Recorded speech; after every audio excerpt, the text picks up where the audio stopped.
you're not suffering life.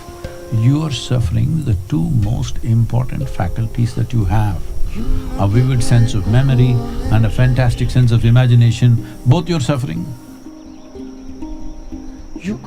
All I knew was, I've hit a gold mine, I don't want to lose it. I had no word to describe what is happening within me, but I knew I've hit something that I don't want to lose. This is the very first time you can sit here and talk to the entire world. Do not underestimate this. If at all ever in the history of humanity we can transform human beings, this is the moment.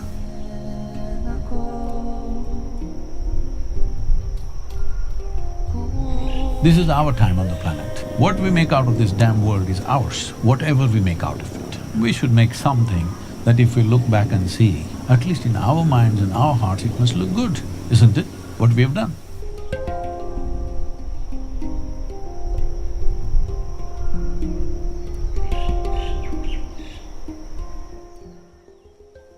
The influence of the group at this gathering is, after I added it up, around 80 million, the reach. And so I see that and I really want to do some good with it. And so I would love to get your opinion on what we can do to infuse seeds of transformation into all of our content, into our media, and what can we do as people who have the privilege of having a voice in this day and age to use it for the betterment, upliftment of society. I know all of you know this, that's why you're in that medium, but still I would like to put it in context. See, many great beings have come in the past. Krishna came, a wonderful being, but he could talk to only one person, and that guy has 100 questions.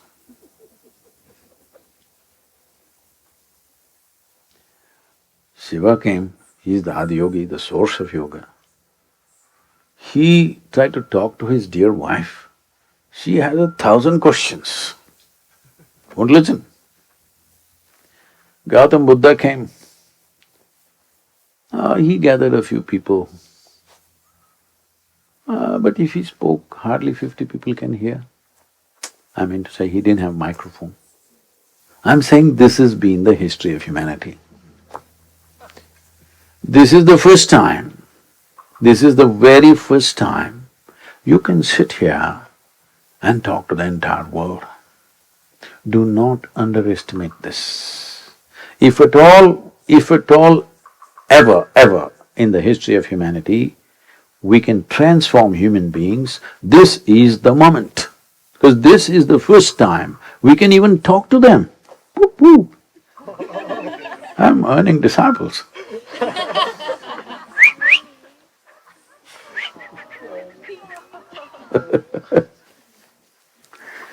So, this is the very first time that we have a real opportunity to transform human beings.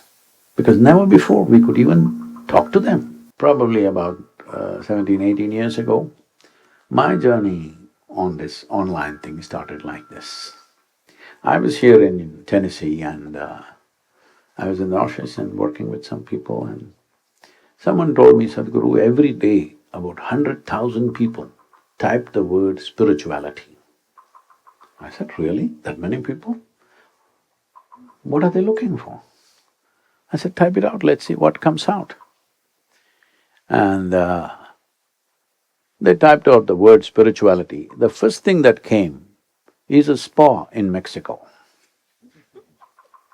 The second thing that came was a call girl in Northern California. She's doing all spiritual stuff. She's the SEO, you know. Then I said, this is a shame. What is this happening? So that's when I decided I will go online. And today across the world, in some 17 different languages, we are supposed to be touching 1 billion people. But that's not my idea of humanity. I must tell you this, at that time on that hill when things happened, I was only 25 years of age. And you know, I can't say this to you, you're a young group. But now that I'm old, I can say, there's no fool like a young fool. When we were young, we used to think no fool like a old fool. Those of you who are in between, you're lost. So I was 25 and I realized that if I don't mess with my mind, I'm ecstatic. I thought, who would not want this? This is it. This is it, I've found this. This is it. And I sat down and made a plan. The population on that day was 5.6 billion people in the world.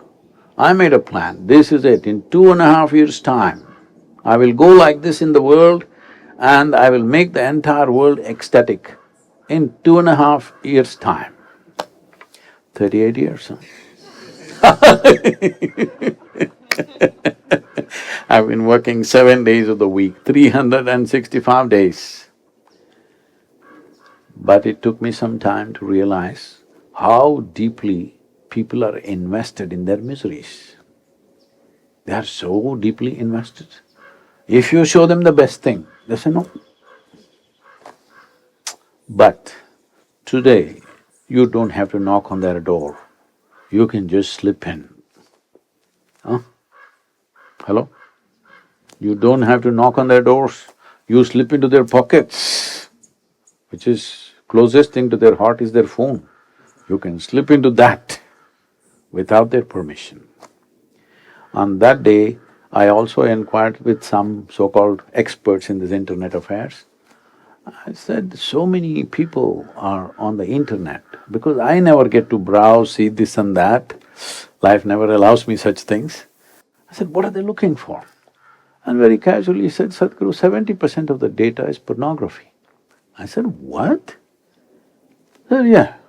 I didn't believe that. I checked out with a few other people. They said, Sadhguru, something like that, Sadhguru, it's not too far, somewhere there. And then they tell me, some 2.5 million children are being sold on the internet.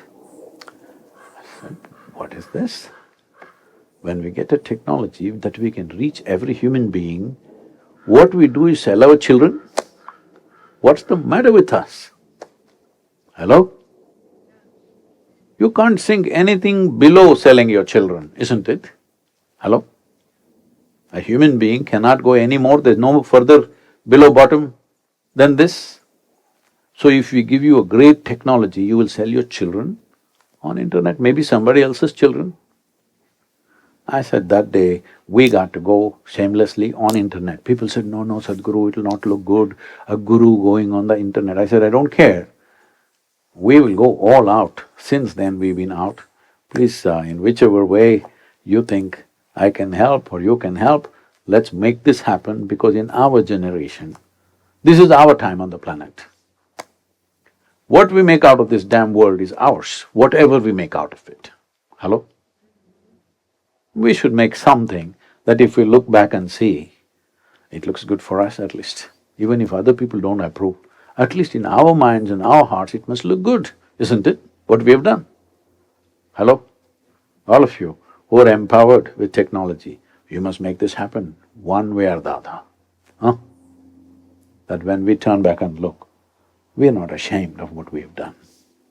This is one thing every human being should do. It doesn't matter what nonsensical judgments other people make about you. You should not be ashamed of what you have done, isn't it? By your own standards, I'm saying. You don't have to go by my standards or somebody else's standards, but you should not be ashamed of what you have done. That much every human being must do, especially if you're empowered in some way. You must do that. Let's make it happen.